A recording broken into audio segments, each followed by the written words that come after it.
Somewhere in the mountains near Kandahar, the story goes, American soldiers once found something that should not exist. A creature over 12 feet tall. Red hair. 6 fingers on each hand. A body so heavy it took a helicopter to lift it out of the valley. For almost 20 years, that story has traveled through radio shows, forums, veteran groups, and late-night YouTube recommendations, always told the same way. Soldiers vanish, a rescue team is sent in, something monstrous is waiting in a cave, and afterward, everyone involved is told to stay silent forever. Tonight, we are not going to retell that story as a mystery. We are going to trace it back to where it actually came from, follow it through 20 years of retellings, and show you exactly how a rumor became one of the most convincing legends of the modern era. What we found is stranger, in its own way, than a giant in a cave. To understand why this story spread so fast, you have to picture Afghanistan in the years right after 2001. American and Allied forces had just entered the country following the September 11th attacks, hunting for al-Qaeda and pushing back against the Taliban. The terrain was brutal. Jagged mountains, deep valleys, cave systems that had been used for shelter and smuggling for centuries, and vast stretches of land that almost no outsider had ever mapped in detail. Soldiers were sent into remote outposts for weeks at a time, often with limited communication back to base.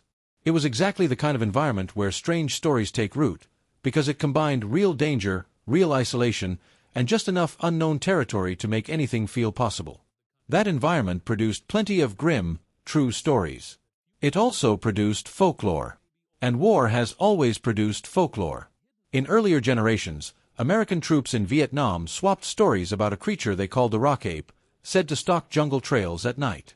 Airmen in the Second World War blamed unexplained mechanical failures on invisible creatures they nicknamed gremlins, a term that eventually made its way into pop culture entirely detached from its origin.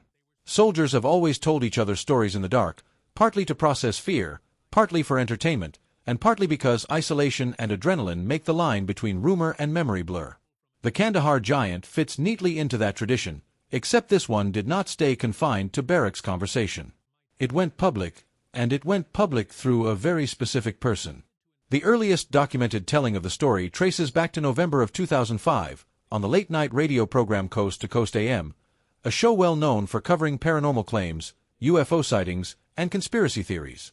The guest that night was Stephen Quayle, an author and speaker who has spent decades promoting the idea that the Nephilim, the giants mentioned briefly in the book of Genesis, survived into the modern era and occasionally surface in remote parts of the world.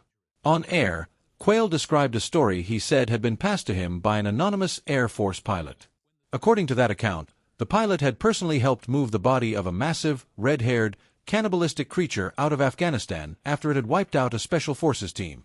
No name, no rank, no unit, no verifiable record.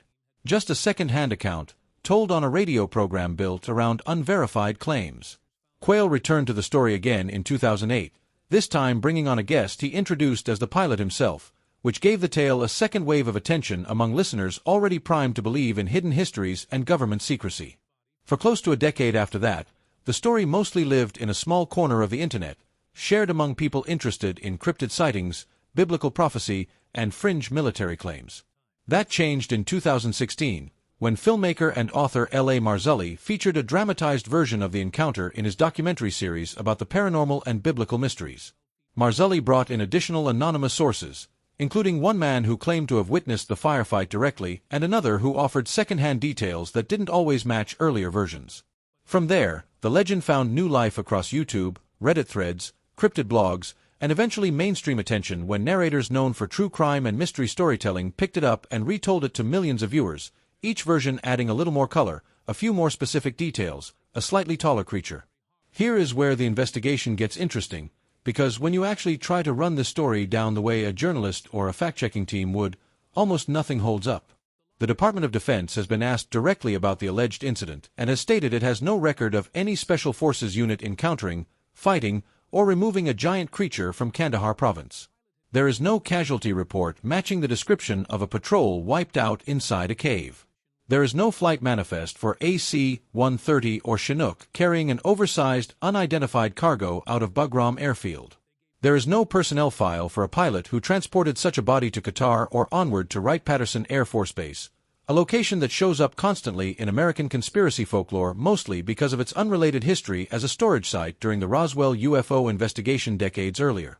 Fact-checking organizations that specialize in running down viral claims, including Snopes, have examined the story directly and classified it as unverified modern folklore rather than a documented event. One detail deserves special attention because it shows exactly how legends absorb real tragedy and reshape it.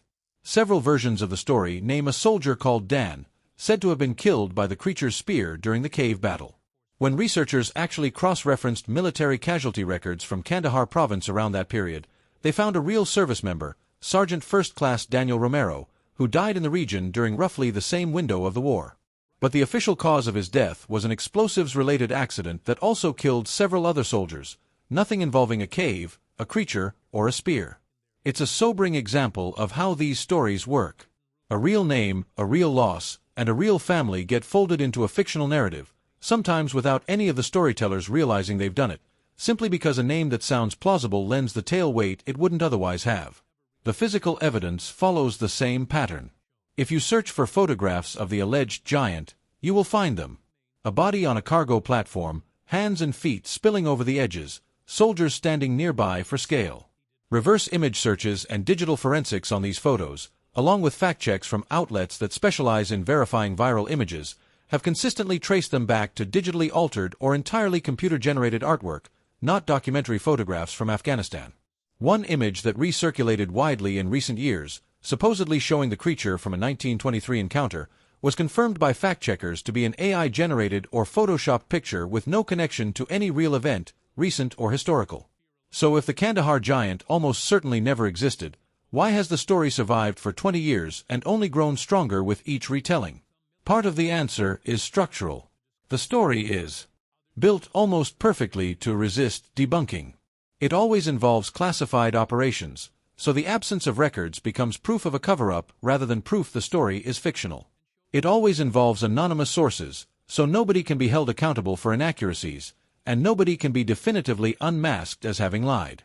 And it always ends the same way, with everyone involved supposedly forced to sign documents preventing them from ever speaking publicly, which conveniently explains why no verified witness has ever come forward with their real name attached. There's also a deeper reason this particular legend resonates, and it has less to do with Afghanistan and more to do with an old human fascination. Giants show up again and again across cultures and centuries, from the Nephilim described briefly in Genesis, to the giant at the top of the beanstalk in English folklore, to legendary strongmen and warrior kings described in ancient texts around the world. Scholars who study the Genesis passage about the Nephilim have never reached full agreement on what the term originally meant. Some read it literally, as a description of unusually large or powerful beings. Others read it as a description of renowned warriors or leaders, men whose reputation for strength and achievement grew larger with each generation that retold their story, in much the same way modern legends grow.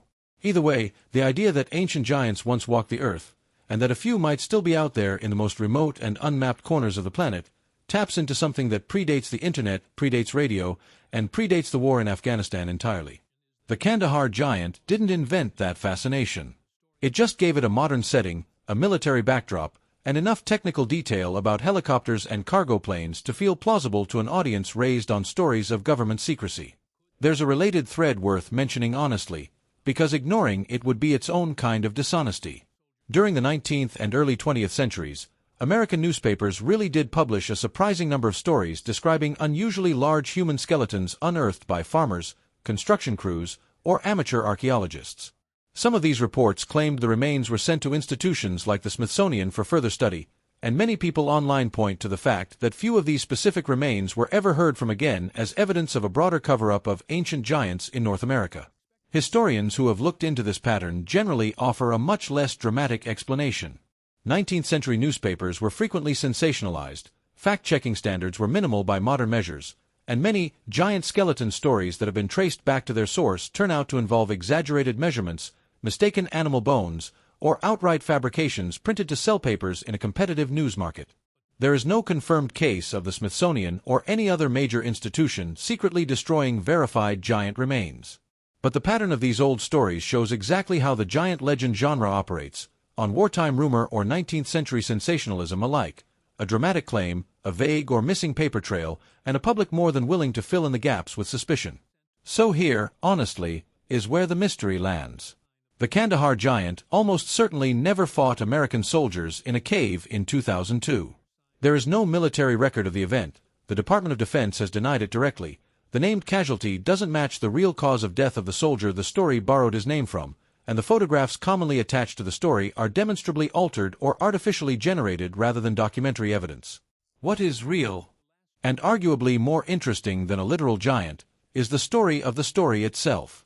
A single radio appearance in 2005, built on one anonymous second-hand account, spread through fringe media, absorbed a real soldier's name and a real wartime tragedy along the way, picked up dramatic reenactments a decade later, and eventually reached an audience of millions who now regularly tell each other it might be true, precisely because the government would obviously deny something this big.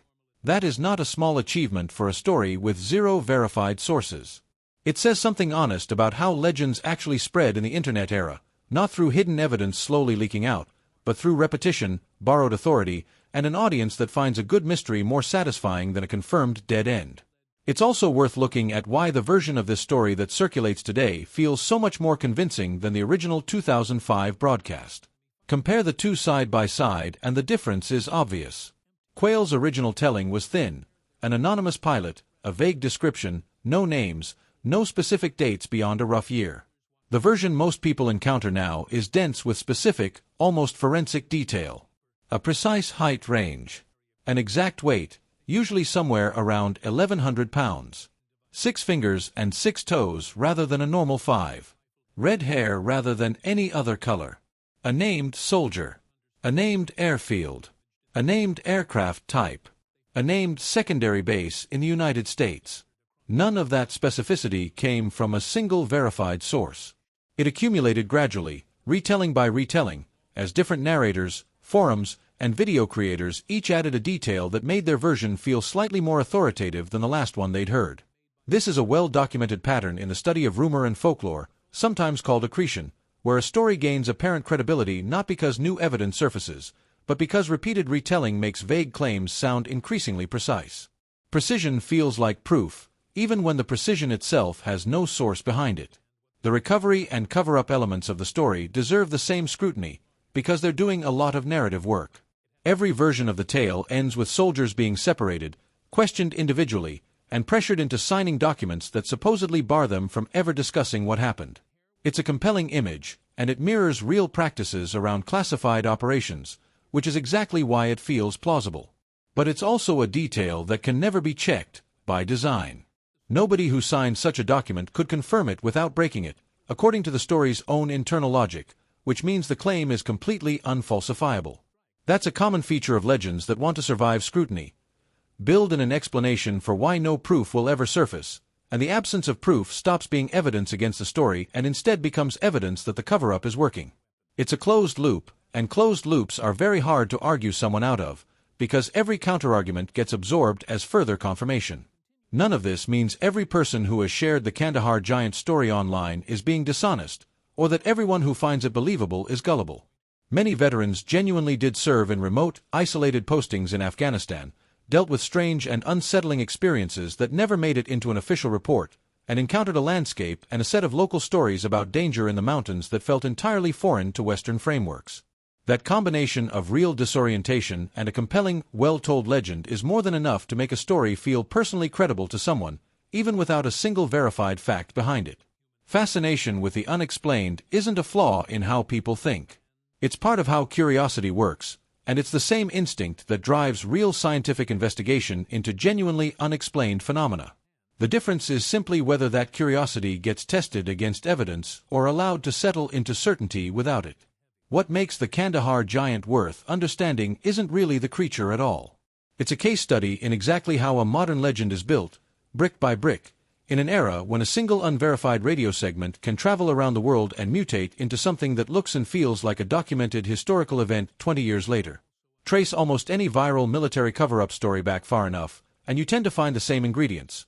One anonymous source, a receptive audience already primed to distrust official denials, a retelling that adds detail with each pass, and a built-in explanation for why no hard evidence will ever surface. Recognizing that pattern doesn't require dismissing every unusual claim out of hand. It just means asking the same basic questions a journalist would ask of any story. Who is the original source? Can they be named? Does an independent record exist? And does the story survive contact with the actual official channels that would have generated a paper trail if the event were real? Run the Kandahar Giant through those questions, and the mystery isn't really where the body went. It's how a single late-night radio appearance in 2005 became one of the most widely believed military legends of the last 2 decades. Whether or not you believe every cave in those mountains has been fully explored, the Kandahar Giant, as told, is a legend rather than a documented event, and now you know exactly where it came from, who first told it, and why it never had anywhere to go but into folklore. If you found this breakdown interesting, let us know in the comments which mystery you want investigated next, and subscribe for more deep dives that separate what's actually documented from what just sounds like it should be true.